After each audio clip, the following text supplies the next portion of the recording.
Asante sana Babu Abdallah kwa taarifa hiyo ya habari. Msikilizaji, karibu sana kwenye uchambuzi wa kina wa ripoti muhimu tulizokuandalia kutoka hapa mjini Bonn, na tunaanzia huko Afrika Magharibi ambako Senegal, bunge la nchi hiyo limempuuza Rais Bassirou Diomaye Faye na kumchagua Ousmane Sonko kuwa spika mpya baada ya kutimuliwa kwenye nafasi ya waziri mkuu. Je, wachambuzi wanazungumziaje hatua hiyo? Kwa hiyo mzozo huu ni wazi kwamba unaipeleka Senegal kwenye hali ya sintofahamu, kwenye hali ya mpasuko wa kisiasa, na hii inaweza kuchangia pia sawa na ujirani wake ambao sio salama, Senegal ikaingia kwenye udhaifu na matatizo makubwa sana ya kisiasa. Na maelfu ya Waislamu mahujaji wamesimama mlima Arafa leo, kilele cha ibada ya Hajj, na tutakuarifu vile vile kuhusiana na mzozo wa Mashariki ya Kati. Iran inailaumu Marekani kwa kukiuka makubaliano dhaifu ya usitishaji vita. Karibu sana msikilizaji na unayetufuatilia, na vile vile asante kwa kujiunga nasi.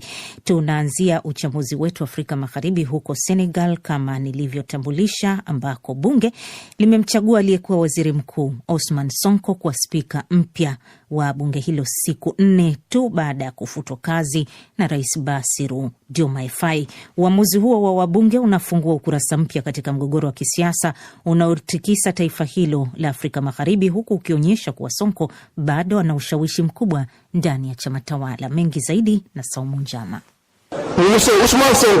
Bwana Ousmane Sonko amepata kura 132 na amechaguliwa kuwa rais wa bunge la taifa la Senegal. Ni makofi yaliyotanda ndani ya ukumbi wa bunge la Senegal mara baada ya makamu spika Ismaila Diallo kutangaza ushindi wa Ousmane Sonko, mwanasiasa maarufu ambaye hadi wiki iliyopita alikuwa waziri mkuu wa nchi hiyo. Sonko alifutwa kazi pamoja na mawaziri wote wa serikali baada ya miezi kadhaa ya mvutano kati ya Rais Bassirou Diomaye Faye, hali iliyoashiria kusambaratika kwa ushirikiano uliowapelekea madarakani kupitia chama cha PASTEF mwaka 2024. Kuchaguliwa kwake kuwa spika kunamrudisha katika ulingo wa mamlaka na kunawezesha kuongezeka mvutano wa kisiasa kati yake na rais, hasa wakati Senegal ikikabiliwa na deni kubwa la taifa na mijadala mikali kuhusu namna ya kuendesha mageuzi ya kiuchumi. Sonko alipata kura 132 kukiwa hakuna mbunge aliyempigia kura ya kupinga na mbunge mmoja pekee akijizuia.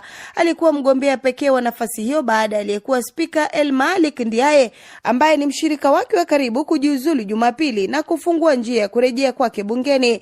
Baada ya kuapishwa, Sonko alisema hatatumia nafasi yake mpya kuanzisha mgogoro wa taasisi za dola wala kumwekea vikwazo rais. Hata hivyo, alisisitiza kuwa bunge halitakuwa muhuri wa kupitisha tu maamuzi ya serikali, bali litaendelea kutekeleza wajibu wake wa kuisimamia na kuiwajibisha serikali. Hatua hiyo imekosolewa vikali na upinzani. Kiongozi wa upinzani Aissata Tall Sall ameutaja mchakato huo kuwa mapinduzi ya kitaasisi, akisema Sonko alipaswa kwanza kujiuzulu waziri mkuu ili kurejea rasmi kuwa mbunge kabla ya kugombea uspika.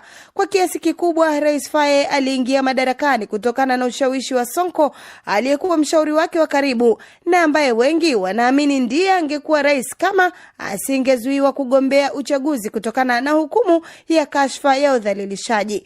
Sasa baada ya kutimuliwa serikalini na kurejea akiwa mkuu wa mhimili wa bunge, Sonko anaendelea kuthibitisha kuwa bado ndiye mwanasiasa mwenye ushawishi mkubwa zaidi ndani ya chama tawala cha PASTEF na mmoja wa watu wenye nguvu zaidi katika siasa za Senegal. Na tunabakia hapo hapo msikilizaji, kama ulivyosikia, chama tawala cha PASTEF na inaonekana kimetumia wingi wake bungeni kuchukua hatua hiyo ya kumchagua Sonko kuwa spika wa bunge la nchi hiyo. Upinzani unasema nchi imetumbukia kizani kufuatia hatua hiyo walioita ni sawa na mapinduzi. Je, kuchaguliwa kwa bwana Ousmane Sonko kuwa spika kuna ashiria nini kwenye mwelekeo wa kisiasa na kisheria nchini humo? Nimemuuliza swali hilo na mengine mchambuzi wa kisiasa Maliali kutoka mjini Paris. Tafsiri inaeleweka wazi kwamba kwanza hao ni viongozi wakubwa wa chama tawala cha PASTEF, na mzozo huu ni wa ndani kabisa kati ya vigogo viwili ambao vio ni wa chama ambavyo pia ni vigogo vya utawala wa nchi hiyo. Kwa hiyo mzozo huu ni wazi kwamba unaipeleka Senegal kwenye hali ya sintofahamu, kwenye hali ya mpasuko wa kisiasa, na hii inaweza kuchangia pia sawa na ujirani wake ambao sio salama, Senegal ikaingia kwenye udhaifu na matatizo makubwa sana ya kisiasa, ikiwa kwamba mzozo huu utaendelea kati ya vigogo hivi viwili na wa Senegal wakose busara ya kuweza kuwaweka pamoja na kumaliza mapema. Unadhani bunge lina dhamira gani kumchagua Sonko kuwa spika wa bunge? Bwana Bassirou Faye hivi sasa anafahamika kama ni mwenda peke, hataki kwenda kwenye utaratibu wa chama cha Pasteki, na tukikumbuka kwamba yeye kama kawa rais basi ni kwa sababu walimlinganisha na Sonko baada ya Sonko kudhibitiwa na kuweza kunyimwa haki ya kujichagulisha, lakini chaguo haswa la wana Pasteki na Senegal walikuwa wengi ilikuwa ni bwana Sonko. Kwa hiyo bado ni mtu maarufu na wingi wake bungeni umedhihirisha kwamba baada ya bwana Faye kuweza kuonyesha kwamba anamtema na kumtupa nje bwana Sonko, bunge limetumia wingi ule na chama cha Pastef kimeweza kuonyesha kwamba sisi tunamuunga mkono bwana Sonko na tunamweka spika wa bunge. Maliali, mzizi wa fitna katika mvutano huu ni deni la taifa. Inafahamika kwamba ni deni kubwa lililoachwa na utawala wa Macky Sall.